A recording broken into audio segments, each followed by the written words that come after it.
a ver el otro supuesto que es relativo a la declaración de lesividad.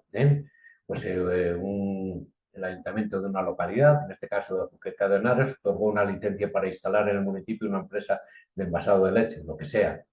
Poco tiempo después se dieron cuenta de que aunque se había seguido el procedimiento establecido normativamente, no se había tenido en cuenta un informe vinculante que se había traspapelado y que era absolutamente contrario a la instalación de esa empresa por motivos medioambientales, ya que el lugar donde se quería establecer era un paraje de alto valor ecológico. Bueno, por ello el ayuntamiento decide iniciar un procedimiento para declarar lesivo el acto adoptado en su día, concediendo la licencia. Este procedimiento se inició en una fecha, ¿no? Y después, posteriormente, el pleno del ayuntamiento, tras realizar los trámites pertinentes, acordó declarar la lesividad del acto, mientras que se había otorgado la licencia. Y un mes después acude al juzgado contencioso en relación con esa declaración de lesividad. Como veis, estamos en presencia no de un acto nulo de pleno derecho, sino de un acto que es anulable, ¿de acuerdo? Bueno, se ha dictado, no se ha concurrido una determinada circunstancia que hace que el acto no sea nulo de pleno derecho, pero que sí es anulable. Bien, entonces, ¿qué tenemos en este caso? Estamos en un acto favorable que es anulable. Y preguntamos aquí, en relación con la revisión de oficio de los actos administrativos, ¿qué puede hacer en ese caso el Ayuntamiento de Azuqueca? Bueno, pues la primera respuesta que se da es que puede impugnarlo ante la jurisdicción contenciosa administrativa porque se trata de un acto, pongo ahí, acto favorable para los interesados y es anulable conforme al dispuesto en el artículo 48, previa su declaración de lesividad para el interés público. Primero declarará que es lesivo y una vez que haya producido esa declaración, lo que tiene que hacer es impugnarlo ante los juzgados de lo contencioso administrativo. ¿De acuerdo? Nos dice la ley nos dice el segundo, ¿qué exige la ley como circunstancia previa a la declaración de lesividad por el Ayuntamiento de Azuqueca de este acto anulable favorable para los interesados? Bueno, por un lado, no sé siquiera la instrucción de ese procedimiento como tal, con previa audiencia de cuantos aparezcan interesados en ese acto administrativo y también el previo dictamen favorable del Consejo Consultivo de Castilla-La Mancha. Bueno, un procedimiento en el que hay que seguir para declaración de lesividad. Eso no es que hay que dar audiencia en los términos previstos en el artículo 82, aunque no tenga otra circunstancia más llamativa. Y ese previo informe favorable del Consejo Consultivo. Favorable, si no es favorable, no podrá hacerse como tal. Bien, el número 3 que nos dice que la declaración de lesividad del acto anulable declarativo de derechos no podía adoptarse por el Ayuntamiento de Azuqueca. ¿Cuándo? No podría adoptarse una vez transcurridos 4 años desde que se dictó el acto administrativo. En contraposición a la revisión de los actos nulos del pleno de derecho, que puede ser per secula seculorum, por los siglos de los siglos, aquí hay un plazo de 4 años. La declaración de lesividad no puede dictarse una vez que hayan transcurrido de 4 años desde que se dictó el acto administrativo. ¿De acuerdo? Nos pregunta si puede ser objeto de recurso administrativo la declaración de lesividad efectuada por el Ayuntamiento de Azuqueca de Henares. ¿Puede ser objeto de recurso administrativo?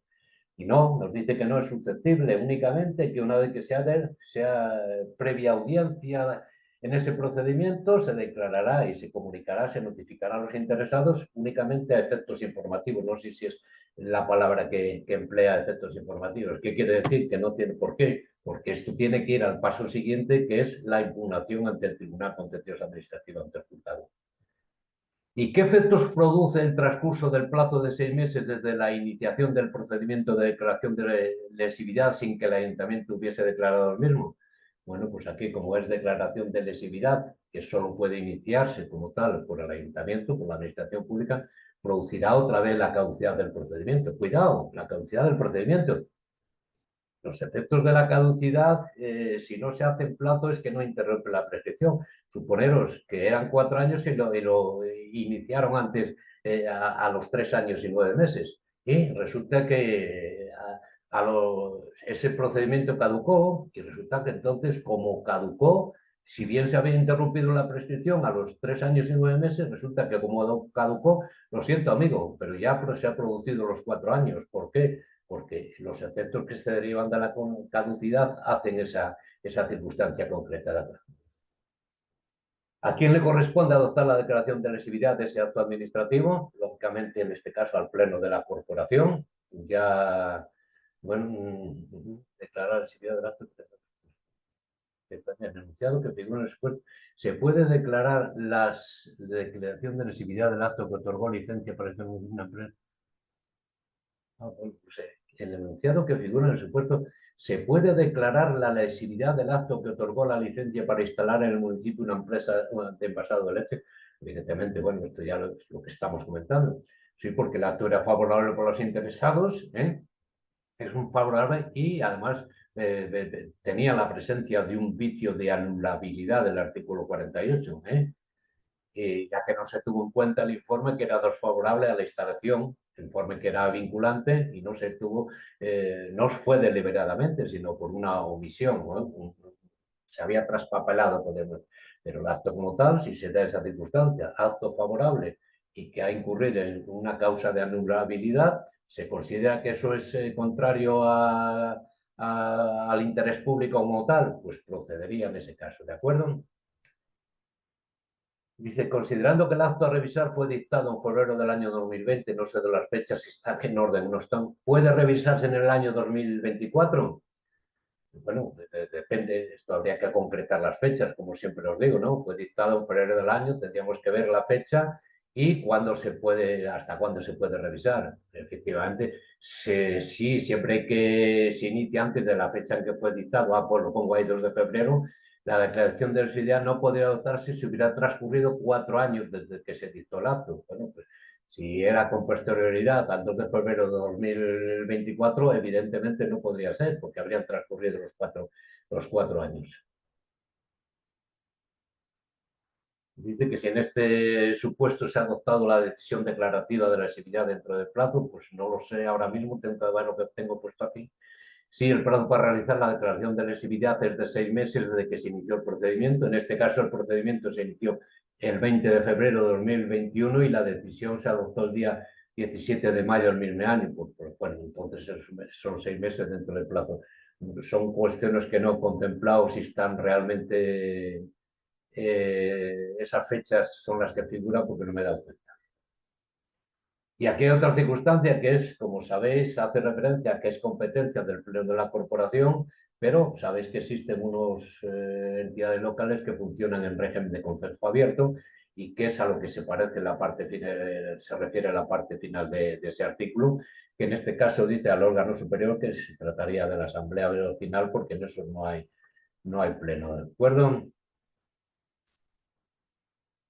Bueno, ya dejando una cuestión lo relativo a eso, a lo relativo a la lesividad, que hay otro que don Patrocinio Mucha Marcha Nocturna solicitó la pensión de jubilación ante la delegación provincial, tal, y teniendo en cuenta la base de cotización y la fórmula para calcular la pensión le correspondía a 1.700 euros, pagaderos en 14 pagas, y sin embargo NIS dictó resolución en la que se fijó 1.800 euros mensuales. Bueno, transcurrido de 10 meses, el interesado recibe una notificación de una nueva resolución en que se le fija la pensión en 1.750 euros mensuales, 14 pagos. Bueno, pues esto simplemente, aunque se trate de una resolución que es firme, se trata de un acto anulable que se puede corregir pues, un error aritmético por tratarse de un en cualquier momento, ¿de acuerdo?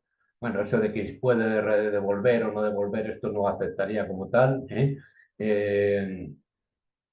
aquí ya es otra lo mismo, es que se consignó en un ayuntamiento una fecha que se puso, pues no sé qué puse, qué es lo que puesto ahí, la de 30 de febrero de 2024. Bueno, ¿qué pasó? Este vicio que tenemos de cortar y pegar, pues 30 de febrero de 2024. Evidentemente, eso sería rectificable en cualquier momento, bien de oficio a instancia de los interesados, esos errores materiales, de hecho aritméticos existentes en sus actos. ¿De acuerdo? Bueno. ¿Qué es lo que hay aquí? Que el ministro de Transporte y Movilidad, Agenda Urbana, impuso una sanción administrativa tras la instrucción del correspondiente procedimiento a don Isaías Jeremías Zacarías por una infracción a la Ley de Ordenación del Transporte Terrestre, por importe de 135.000 euros, bueno, pues en relación con los tacógrafos de los vehículos. Pero, pasado un año, el Ministerio dictó una resolución que revocó la sanción impuesta al señor Isaías. ¿Es correcta esa actuación del ministro?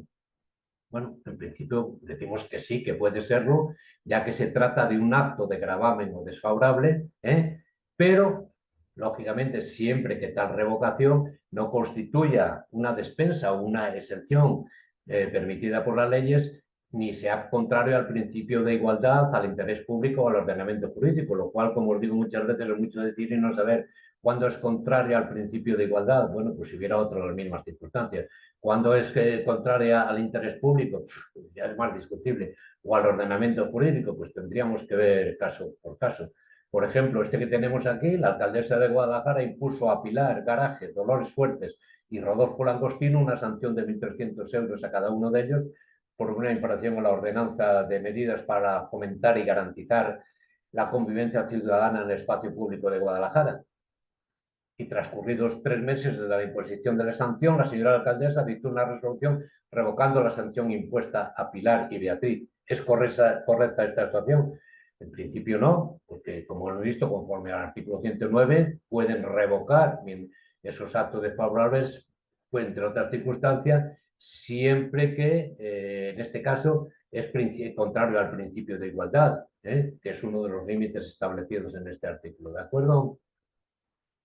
Bueno, aquí es un caso simplemente para los órganos de la Administración. Este señor, el Armando Bronca Segura, presentó una solicitud de revisión de oficio de un acto administrativo dictado por el presidente del Consejo Superior de Investigaciones Científicas, organismo autónomo que está adscrito al Ministerio de la Presidencia, dependiente del Ministerio titular.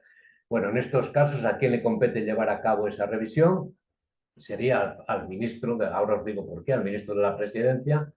Y también el señor Armando presentó una solicitud de revisión de oficio de un acto administrativo dictado por la Secretaría General del Consejo Superior, organismo autónomo y tal. En estos casos, ¿a quién le corresponde en este caso llevar a cabo ese trámite? ¿Qué quiere decir? Que en los casos de estos organismos, si el acto es dictado por el presidente, o sea, el que más manda, podríamos decir, de ese órgano administrativo, corresponderá al ministro al que está adscrito ese organismo autónomo. En este caso lo dictó el presidente. Pues quién, como depende del Ministerio de la Presidencia, esa revisión de oficio correspondería entonces al ministro de la Presidencia. ¿Por qué? Porque es una resolución que es dictada por el presidente del Consejo. ¿Qué es lo que ocurre? En el otro caso no, en el otro caso es dictado por un órgano de ese Consejo Superior de Administración, Consejo Superior de Investigaciones Científicas. Como digo, organismo autónomo. Es un órgano, entonces, en ese caso, ¿a quién le corresponde en este caso llevar a cabo esa revisión?